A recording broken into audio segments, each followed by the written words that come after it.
Pedro, muy buenas tardes. Muchas gracias, muchísimas gracias por haber... ¿No estoy hablando muy fuerte? No, está perfecto. Muchas gracias por aceptar la invitación. Nosotros, te decía, tenemos un programa aquí en Los Mochis de youtuberos de amor al arte que se llama El Canal del Ingenio, en honor al ingenio azucarero, que es parte de lo que vamos a hablar, ¿no? Sobre de la historia de nuestra ciudad y de la historia del Indio Bachomo. Pedro Salmerón, primero que nada, es un historiador contemporáneo aquí de nuestro país, pues de lo que yo he leído, que no es mucho, pero de lo que he leído, yo creo que en la actualidad eres el más importante. Tú, Paco Ignacio Taibo, Ibargüengoitia, yo creo que fue historiador entre broma pero un tipazo, ¿no? Con sus escritos. Pero soy un lector apasionado de tus artículos en La Jornada y en base a eso, hace 2 o 3 semanas escribiste sobre que andabas en la tierra yaqui viendo los problemas del gasoducto y un poco de relación de Felipe el Indio Bachomo con cómo esos problemas persisten un siglo después. Y pues nosotros vivimos en una ciudad, Los Mochis, municipio de Ahome, anexo al fuerte, que tenemos una historia muy, muy dentro de nosotros, los que somos de aquí, ¿no?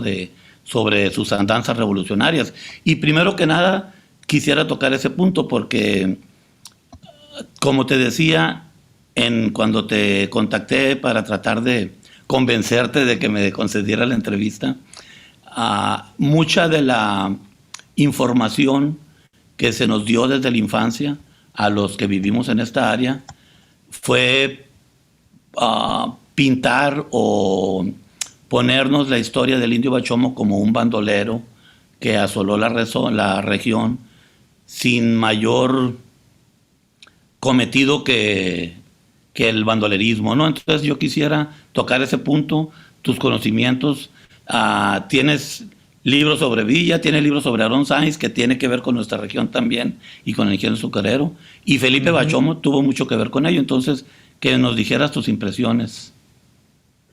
No, mira, no es raro que se le llame bandolero a quien reivindica los derechos de los despojados, que es el caso de Bachomo. Sí, estuve en Loma de Bacum hace 2-3 semanas, sí, en solidaridad con la resistencia que mantiene ese pueblo yaqui en contra de un gasoducto que la gobernadora Pavlovich pretende introducir. sí. Bueno, en realidad lo pretende introducir una compañía transnacional con la complicidad de la gobernadora. Y pues ahí yo fui a platicarles de algo que encontré durante mis investigaciones sobre el villismo, ¿no? Y es que en contra de lo que tradicionalmente creemos, la mayoría de los yaquis y de los lloremes o mayos en la Revolución Mexicana no estaban en el ejército de Obregón, Sí. sino en contra del ejército de Obregón. Empezando desde 1912 en la campaña contra Pascual Orozco, es patente que Obregón heredó una tradición de guerra regional contra los yaquis rebeldes. Desde su primera batalla, librada a las órdenes del general Agustín Sanginés en Ojitos, Chihuahua, sugirió el uso de las famosas loberas, que él define como la típica táctica de los yaquis, y la define así en su libro 8,000 kilómetros en campaña, que eran excavaciones a manera de foso, con capacidad suficiente para que un soldado quede en ella cubierto de los fuegos y pueda desde ahí dirigir los suyos a discreción. Pero la verdad es que las loberas no son particularmente superiores a otras tácticas y técnicas que se usaban en las guerras de las últimas 3 décadas del siglo XIX. Nada de lo que Obregón va a hacer en 1915 tiene que ver con la Primera Guerra Mundial, sino con tácticas ya conocidas y que el propio Villa ya había enfrentado en 1914 y que sabía cómo combatir, ¿no? En Torreón, en Zacatecas, etcétera, ¿no? Sí. Pero ¿qué pasa con los yaquis y los lloremes? Pues cuando empieza la revolución está viva la guerra de exterminio de los yaquis, que está basada en una guerra de despojo. Que el problema de la guerra es pues el aprovechamiento capitalista de la región agrícolamente más rica del país, que la conforman las cuencas de los 4 grandes ríos de norte a sur, Yaqui, Mayo, Fuerte y Sinaloa, ¿no? Que es, insisto, en conjunto, eso es la zona más rica, más fértil del país. Correcto. En términos agrícolas, ¿no? Entonces, esto explica la guerra de erradicación y exterminio contra los yaquis. Y de esta tradición de guerra contra los yaquis surgen jefes militares como el propio Obregón, su cercano pariente Benjamín Gil, pero también varios caudillos indígenas en Sonora, yaquis, Francisco Urbalejo, Luis Matus, Luis Bulli, etcétera. Y curiosamente, en contra de lo que cuenta la tradición, casi todos estos jefes yaquis, estos comandantes yaquis de grupos yaquis en la revolución, fueron partidarios de José María Maytorena y por lo tanto desde 1914 serían enemigos del obregonismo y del grupo dominante en Sonora.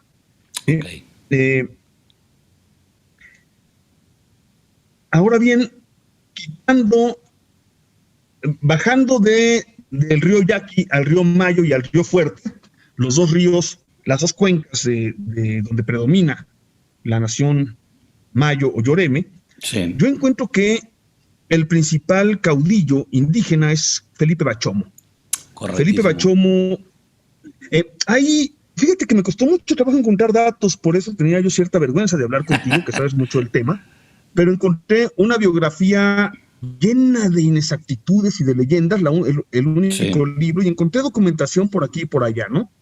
Según lo que yo pude reconstruir, confrontando todo lo que fui encontrando, Felipe Bachomo habría nacido hacia 1884 en la ranchería del Parnaso, municipio del Fuerte.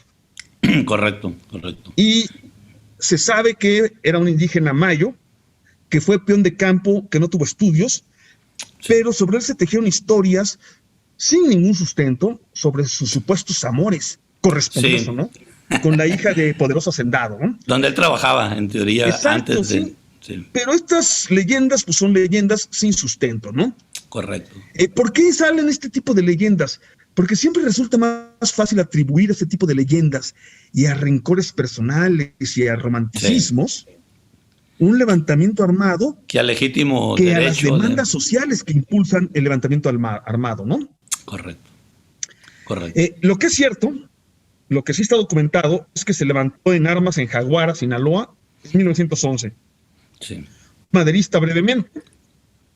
Y que a fines de 1911 estaba al frente de una rebelión indígena de fuertes demandas agrarias que pronto se identificaría con el zapatismo.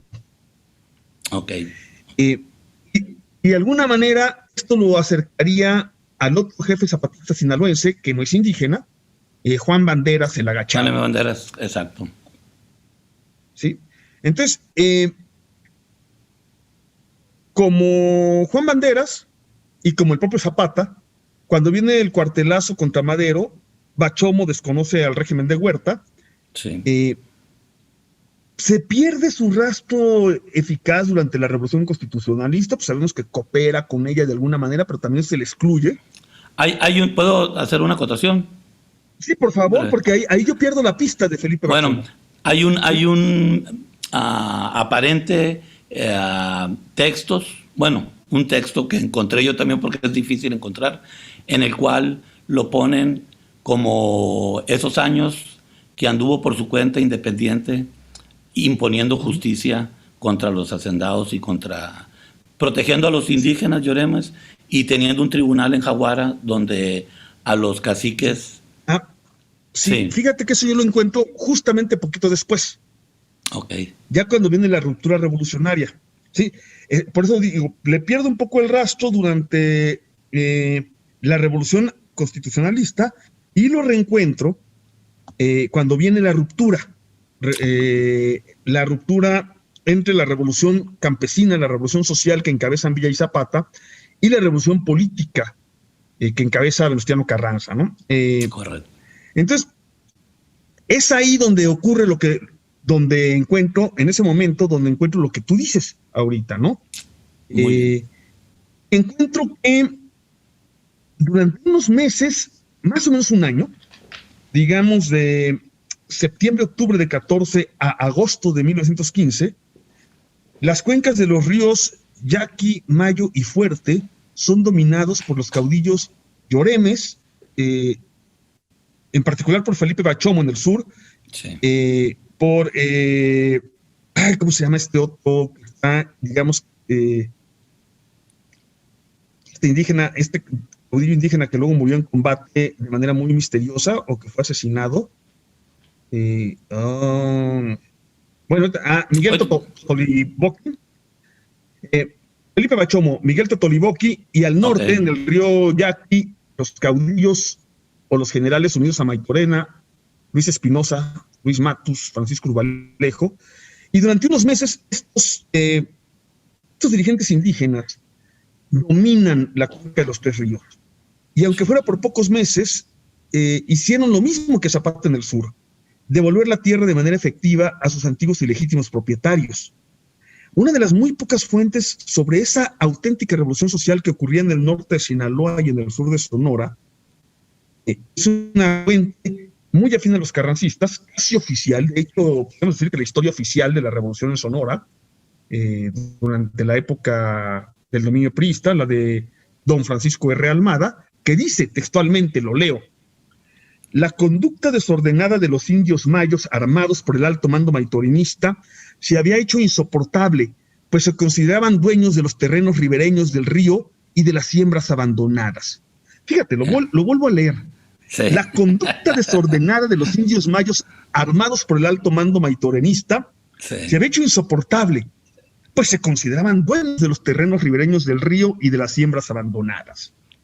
Esto que habla del río Mayo también refiere al río Fuerte, ¿sí? Sí. Y es bien curioso. Primero, como siempre, no considera que los indígenas se armaron a sí mismos, sino que tuvieron que ser armados por otros. Por otros, exactamente. Y luego dice, es insoportable, pues se consideraban dueños de los terrenos de los que ellos eran originalmente dueños, ¿no es cierto? Sí, correcto. Esto sucede sobre todo en las cuencas del río Mayo y Fuerte, de menor medida en la cuenca del río Yaqui, que controlan los generales Luis Espinosa y Luis Matus. ¿Sí? Hasta las derrotas de Villa, sí, en los Sonora, villistas, ¿no? Sí. En el Bajío, en el noreste y en la Huasteca, entre abril y, digamos, entre marzo y junio, julio de 1915, la derrota de la Revolución Popular en los campos de batalla, no nada más en el Bajío, es tan importante lo que ocurre en la Huasteca, por ejemplo. Las derrotas del villismo permitieron a los carrancistas enviar fuerzas cada vez más numerosas a la región de que estamos hablando, a la región en donde tú estás ahorita, correcto, la que tú eres. Sí. Y en agosto de 1915 cayó como decía hace rato, de manera misteriosa, el caudillo Mayo, Miguel Totoliboqui, y en agosto fue destruida la principal base Lloreme del río Mayo en Macoyagua y Sonora. Y eso permite que inicie la ofensiva contra los yaquis. Y el 18 de octubre, la mayor parte de los yaquis convencionistas, encabezados por Luis Matus y Luis Espinosa, se rinden. Okay. Parecía que había acabado la revolución, pero la reactiva cuando Juan Banderas entra a Sinaloa procedente de Chihuahua, como parte de la operación diseñada por Pancho Villa, que es su última campaña, la campaña de Sonora, y se une a Felipe Bachomo, que las fuentes no nos dicen qué había estado haciendo Felipe Bachomo, pero ahí estaba, sí, con, dicen las fuentes, sus indios tehuecos. Sí. Y Juan Banderas y Felipe Bachomo recuperan brevemente el control del río Fuerte, hasta que, ampliamente superados por los carrancistas en número, se rinden en enero de 1916. Y Bachomo sería fusilado pocos meses después en Culiacán. Sí. Y una vez... ¿no? Sí, perdón. Una vez dueños de la región los carrancistas, en Sinaloa y en Sonora enfrentaron el problema indígena y agrario de la misma manera que lo había hecho el Porfiriato. Como lo ilustra a plenitud el boletín militar del Cuerpo Expedicionario del Noroeste, que a las órdenes del general Diegues había derrotado a Pancho Villa en Hermosillo a fines de noviembre de 1915, que dice a la letra, también lo leo: todos los prisioneros yaquis cogidos con las armas en la mano son fusilados inmediatamente, comprobando que el mejor yaqui es el yaqui muerto. El yaqui muerto. Solamente los heridos se curan en los hospitales. Correcto. La guerra contra los indígenas de Sonora y Sinaloa se prolongaría casi sin pausas hasta el reparto agrario cardenista. Entonces, regresando y terminando esta parte, sí se enseñaba por allá que Felipe Bachomo era un bandolero, sí, la reivindicación agraria, sí, la restitución de las tierras usurpadas por los hacendados, sí, la revolución social es bandolerismo. Sí, claro, Felipe Bachomo, igual que Emiliano Zapata, era un bandolero. Correcto. Igual que Villa. Igual que Villa, por supuesto. Sí. Correcto. Hay una cosa muy importante en lo que mencionas que me cuadra perfectamente en lo que escribe el señor Almada, que mencionas ahorita, que no recuerdo el nombre, sobre el comportamiento tan desordenado de los indios yaquis, que creo tiene que ver con la leyenda local aquí en Los Mochis, en Ahome y en el fuerte, de que, como te decía al principio, la ciudad de Los Mochis fue fundada por un norteamericano, Benjamin Johnston, que creó un ingenio azucarero y en base a... Bueno. Sí, ¿me escuchas? Bueno. Ya, otra vez. Ok.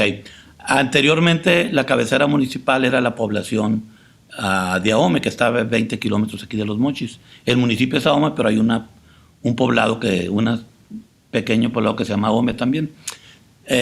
Llega Benjamin Johnston a Los Mochis, funda el ingenio, y existe la leyenda de que Benjamin Johnston armaba o le daba armas. Una leyenda que como leyenda no está ningún hecho histórico que lo demuestre.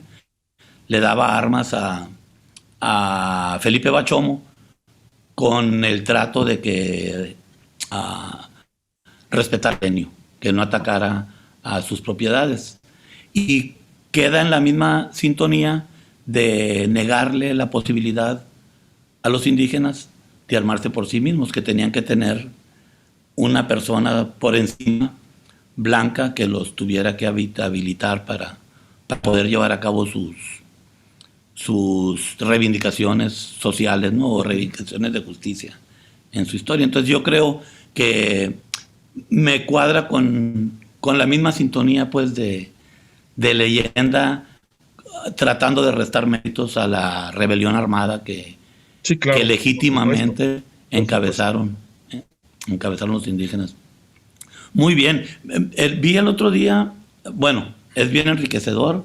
Yo creo que me deja muy claro. La única duda que tengo es que, según yo, lo fusilaron aquí en Mochis, pero no estoy seguro, así que y en teoría, sí, que nunca se supo dónde quedaron. Déjame, sí, no, yo tampoco sé dónde quedó, pero déjame ver. Yo tengo por aquí voy a tener el dato de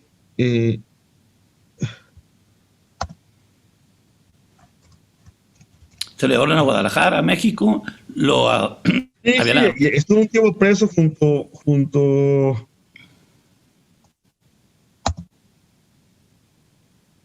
Sí, fusilaron Los Mochis, tienes razón. Sí, porque lo mandó pedir. Sí. Y está en el expediente de Jesús Madrigal. El fusilamiento de Felipe Bachomo en Los Mochis, en efecto. También, ¿sabes quién tiene datos sobre Felipe Bachomo que te convendría tener? El historiador sinaloense de Culiacán, Alarcón, Saúl Armando Alarcón Amezquita, que acaba de terminar una tesis doctoral sobre Juan Banderas. Así que contáctalo y échate otra plática con él sobre Banderas y Bachomo. ¿Sí? Bien, pero sí, tienes razón. Fue fusilado en Los Mochis, no en Culiacán. Muy bien. Vi el otro día, porque es parte de lo que te quiero preguntar y tocar el tema, tu programa con John Ackerman en Diálogos por la Democracia sobre la importancia de la historia y parte de de tocar estos puntos, porque creo yo que hay una corriente en la actualidad política que trata de que nos olvidemos de lo que ya pasó y que vivamos, apuntemos hacia el futuro. Y hablabas tú de la importancia con historia.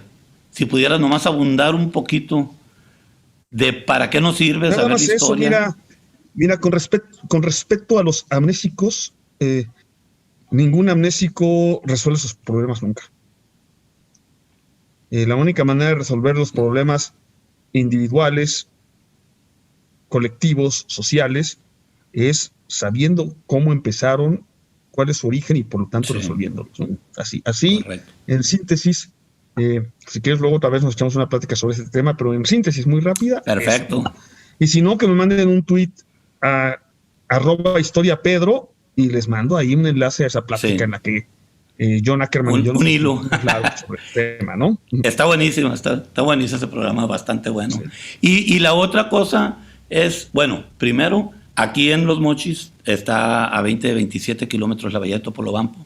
Y en la bahía de Topolobampo, al igual que tenemos el gasoducto en Sonora, del cual los indios yaquis se están oponiendo, tenemos una planta de amoníaco también que están generando conflicto con los indígenas. Así que si algún día andas por aquí, sería también una buena... Mira, Topolobampo y Mochis yo me los topé cuando hice mi biografía de Aaron Sainz, ¿no? Porque Topolobampo, como una de las regiones, decía Aaron Sainz, decía que era un paraíso, ¿no? Sigue siéndolo, ¿no? Entonces, está muy bonita, muy bonita.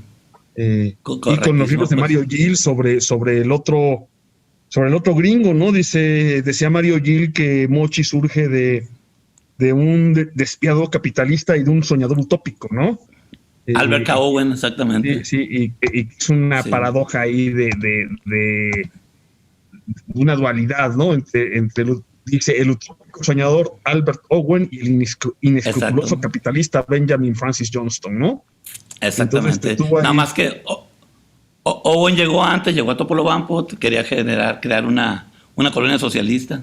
Fracasó y después llegó Benjamin Johnston con el ingenio. Y es muy interesante también, algunos datos tengo, no suficientes, pero como después del reparto agrario cardenista, en el que reparte más de 80,000 hectáreas propiedad de la compañía azucarera, es decir, de Johnston, a 4,663 jefes de familia, surge un organismo que también requiere su historia, ¿no? La Sociedad de Interés Colectivo Agrícola Ejidal, la famosa SICAE, proletaria, ¿no?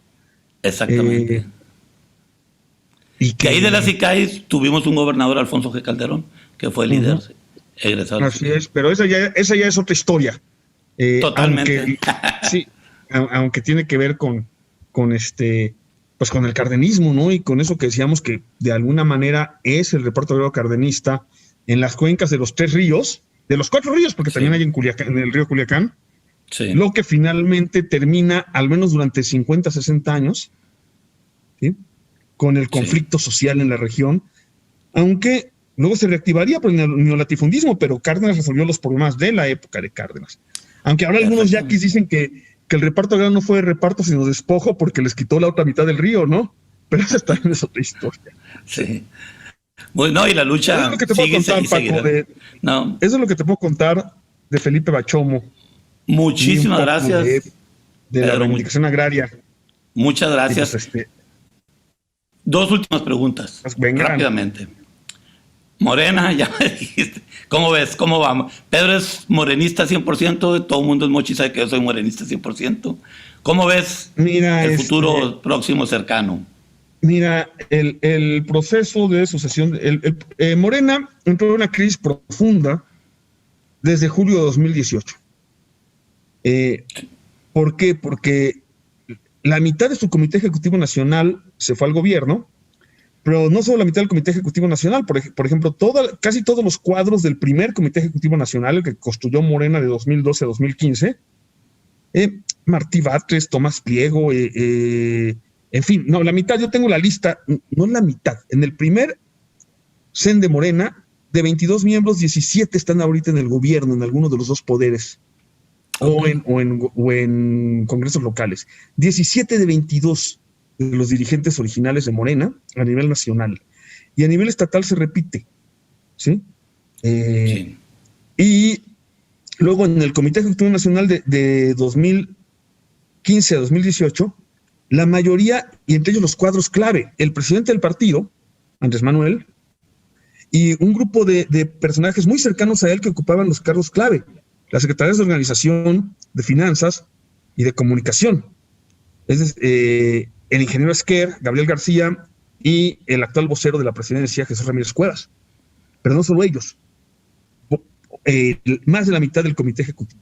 Y ese comité ejecutivo fue artificialmente llenado por la secretaria general en funciones de presidenta, que pareció que se dedicó durante más de año y medio a sabotear todos los procesos internos y la posibilidad de renovación del partido, ¿sí? Sí. Y luego, en febrero, marzo de 2019, perdón, de 2020, en vísperas de la pandemia, entra un nuevo Comité Ejecutivo Nacional interino, sí, al cual nunca lo dejaban actuar porque cada vez que hacía algo se judicializaba la cosa, se lo impedían y el que resolviera el tribunal en lugar del comité. Entonces,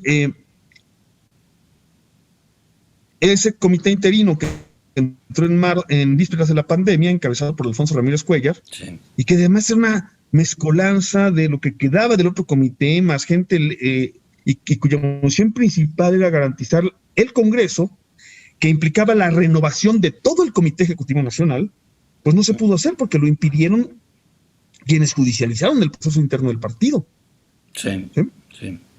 Entonces, no se hizo el Congreso y se hizo una encuesta a modo, organizada por nuestros enemigos, para renovar únicamente la presidencia y la Secretaría General. Todo es inaceptable. Bien, ahora ya pasó, ya hay una no nueva dirección del partido, pero sí un nuevo presidente y una nueva secretaria general. Yo quiero esperar unas semanas a ver si son capaces de avanzar y de buscar una reconciliación. Entonces, durante unas semanas yo estaré a la expectativa. Muy bien. Muy bien, muy bien. Muy bien, Pedro. Y la última acotación, que eso la voy a decir yo, sobre la palabra valiente, que refleja la crítica tan feroz que tuviste desde mi punto de vista. Yo creo que la palabra valiente no refleja virtud. La virtud la da por supuesto, el hecho en que se utiliza la valentía. Y yo creo que fue muy... Y fue una manipulación del texto, sí, porque en realidad el texto era extremadamente elogioso con Eugenio Garza Sada, desmedidamente elogioso con Eugenio Garza Sada, y fue la palabra valiente para equilibrar un poco. Pero hay gente que solo ve la historia en blanco y negro, y sobre todo había gente que quería ir por mí. Y pues finalmente yo tuve que renunciar porque me desautorizó mi jefa directa, entonces sin haber hablado conmigo, pues ya, ni modo. Pero bueno. Okay. Sí, muy bien, pero la palabra no tenía mayor. El acto, la virtud se la da en qué utiliza, porque yo incluso escribí, tengo una página aquí local, un suicidio es valiente, pero no, eso no es una virtud. O sea... No estamos seguros, a lo mejor hay quien sostiene que un suicidio es cobarde, ¿no? Huye de la vida. Me decía también depende en qué contexto, ¿no? En realidad depende, dirían los filósofos, casuístico. Cada caso es distinto. Correctísimo. ¿Sí? Muy bien. Pero bueno, en eso está. Pedro, te agradezco mucho cuando vengas a Mochis. Aquí tienes tu casa. Bueno, te voy a invitar de veras porque sí es un tema también a tratar, la cuestión del problema que tenemos en Topolobampo. Y sí sería algo que en lo que pudieras escribir y hacer más público, pues no, que es un problema que también la bahía está llena de lloremes, de ejidos y campos pesqueros poblados por gente indígena y que pues se les está privando de su derecho de vida, que es la pesca, en aras de un supuesto progreso. Entonces yo me voy a contactar contigo. Tenemos aquí muchos amigos morenistas y haremos lo posible. Te agradezco mucho, Pedro, de verdad, tu tiempo. Gracias.